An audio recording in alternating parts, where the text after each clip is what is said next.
Isang linggo pa lang, marami na nakakaalam ng pangalan ko. Ang sarap palang makilala. Huwag kang mag-alala.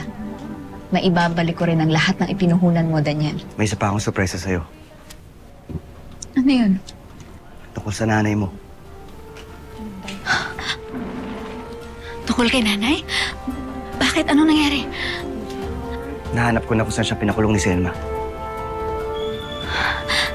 Nakikita ko na si nanay.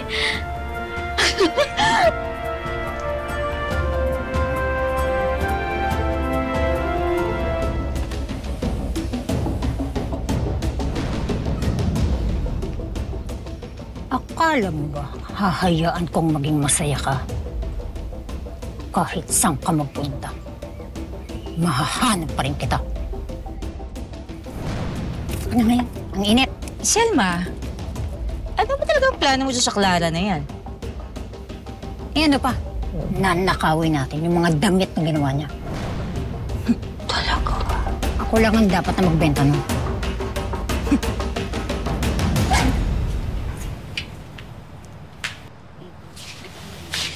Ganda nga nito eh. Puti. Puti. Ano kaya anak to? Ganda eh. Pwede makita. O sige, talagang may pambihirang kondisyon sa balat. Sikat sa social media dahil sa galing sa pananahi. Pinagkakahuguluhan ngayon ng isang 18 anyos na dalagang mula sa barangay Santa Teresa.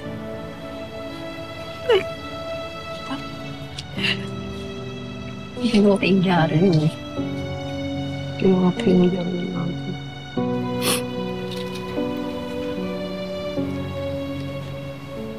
Clara?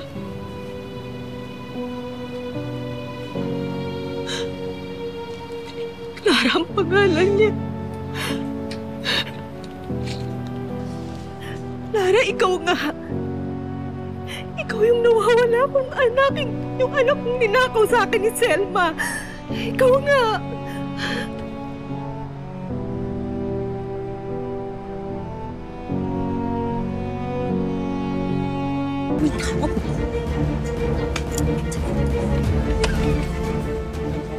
O sige na, kunin niyo na lahat yan. Ilagay niyo na lahat. Ayan, pati yan. Pati yun. Wala kayong ititira ha. Sige na, bilisan niyo na dyan. Ang bagal eh. Ayun po, kunin niyo na iba. Selma? Anong ginagawa niyo rito? Naniningil pa utang. Anong utang?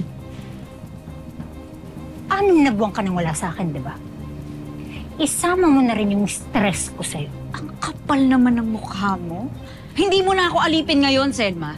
Simula nung binuhay kita, utang mo na sa akin yung buhay mo. Yung buhay na masahol pa sa impyerno sa madilim at mabaho mong basement? Ah! Impyerno pala. O sige, sasampulan kita ng kademonyohan ko. Ay! Ah! Ah! Ah!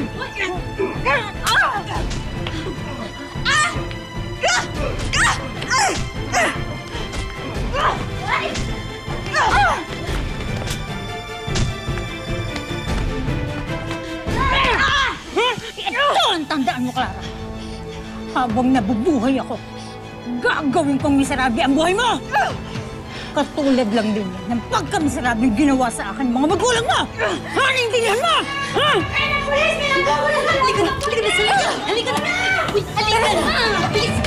Dali! Dali! Dali!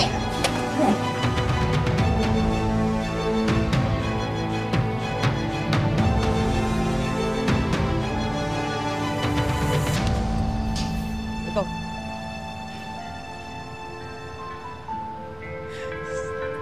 Clara! Clara! Ikaw ba yung anak kong nawalay sa akin? Clara!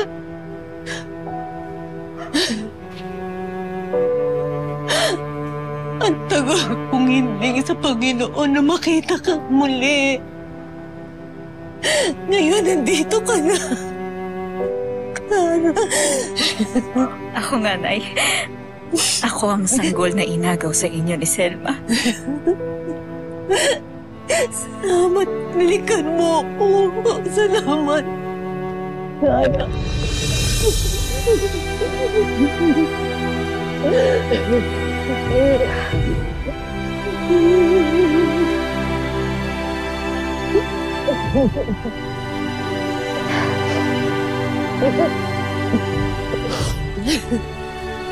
Huwag ka na mag-alala, Nay, ha?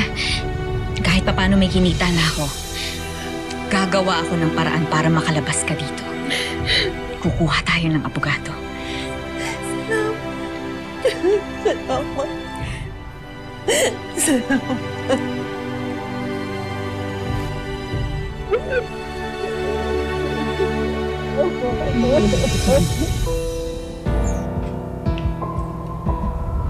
Sagad na talaga sa buto ang kasamaan ni Selma. Wala akong ibang maramdaman ngayon kundi puot sa lahat ng ginawa niya sa pamilya natin.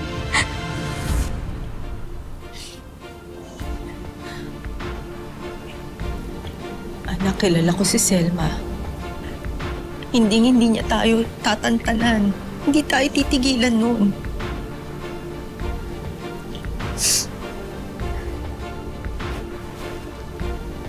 Huwag kang mag-alala, Nay. Ang dapat sa mga kagaya ni Selma, inilulugar sa dapat niyang kalagyan. Gaganti tayo kay Selma.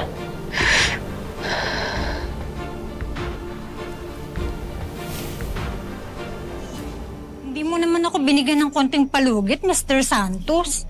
Grabe, wala ka namang konsiderasyon, no? Tsaka tingnan mo naman, bagsak ang economy, kaya nga nalugi ako, oh. Naku, Selma, puro ka na ng palugit. Wala nang magagawa niyan. O, sige, pirman mo na to. Ano?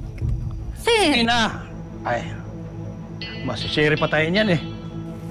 aka na. Teka nga. O yan, saksak mo sa baga mo. Teka lang. Sino bang bullshit na yan ang nakabili ng lugar na to? Hoy! Kinakausap pa kita, sino ba? Ako!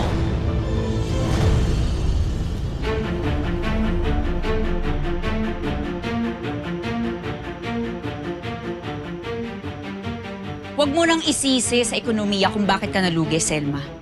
Dahil lahat ng naipondar mo, galing sa dugot pawis ko. Hindi ka naman talaga magaling manahe. Magaling kang manira ng buhay. Masyado kang matapang, ano?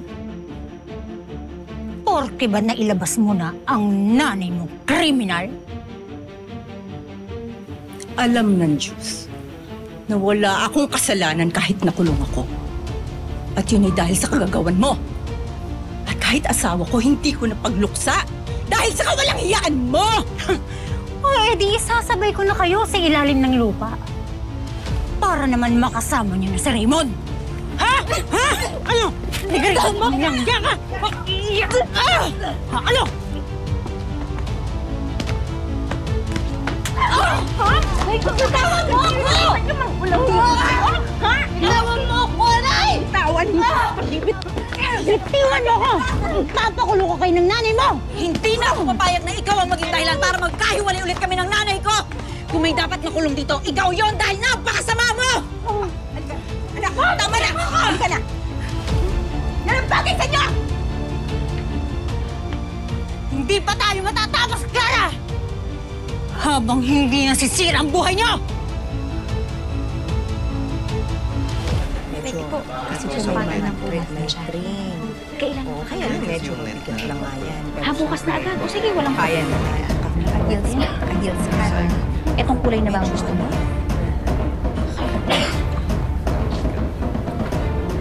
Nilang natin dito ng medyo mahal naman. Hindi naman siya kamahal.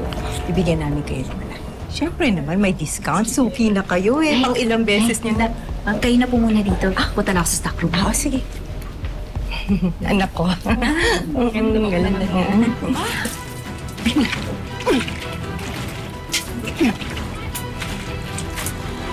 Sino ka? Anong ginagawa mo rito, ha? Ano to? Gasolina? Anong Selma? Ako pa din. Anong Anong ginagawa mo rito? Binabawi ko lang ang mga kinuha mo sa akin.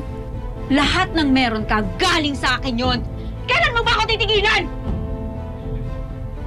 Sinabi ko naman sa'yo, di ba, na hindi pa ako tapos sa'yo. Selma.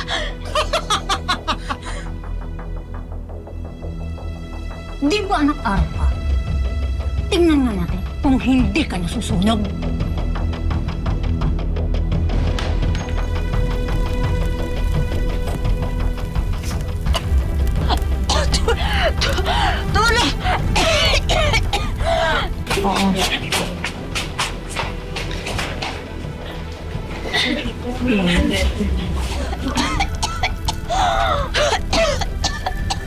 Tulong!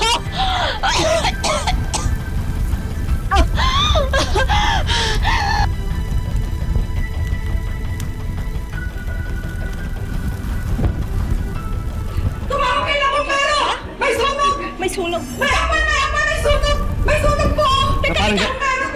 Sandali! Si Clara nandun! Nandun sa stand! ako nang bahala. Dito na kayo. Dito na kayo. Si Clara! Pwede mo si Clara! Teka! Clara! Teka na, dali. Teka dito, dali.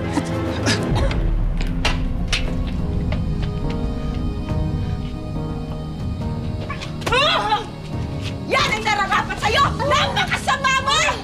Mabulo ka sa impyerno! Yan! Hulihin nyo! Yan ang arsonista! Yan ang nagsimula ng sunog! Hindi! Itawan nyo ako! Huwag kayo maniwala sa kanya! Siya lang may kasalanan na lahat! Ano ba? Itawan nyo ako sana! Sisiguraduhin kong mabubulo ka sa kulungan! Ayos ka lang, Panay. Ikaw. Salamat po. Thank you. Nay, ito na po ang simula ng totoong paglaya natin. Hindi na tayo mabubuhay sa pangamba na baka balikan pa tayo ng Selma na yun. Siguro naman, panahon na para ikaw naman ang tunay na lumigaya. Ano pong ibig niyo sabihin, Nay?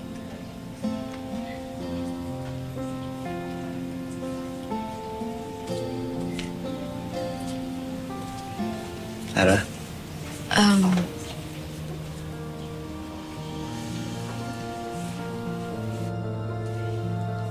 simple lang tong sising na nabili ko. Pero ang pagmamahal ko sa'yo, walang katumbas na pera. Clara, will you marry me?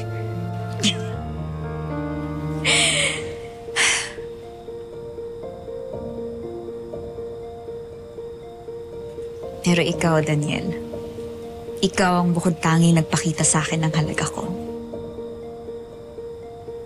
Ikaw ang pinakamagandang babae na kilala ko. Pero gusto kong tumbasan ng pagmamahal mo sa akin. Kaya oo, Daniel. Oo. Oo, pakakasalan kita. Dahil wala akong ibang maibibigay sa'yo, kundi ang buong pagmamahal ko. Mga kapuso, paalala ang kwento ni Clara na walang idinudulot na maganda ang kasakiman at galit sa puso. At ang mga taong puno ng pag-ibig at pag-asa, maabot ang kanilang pangarap sa buhay. Wish ko lang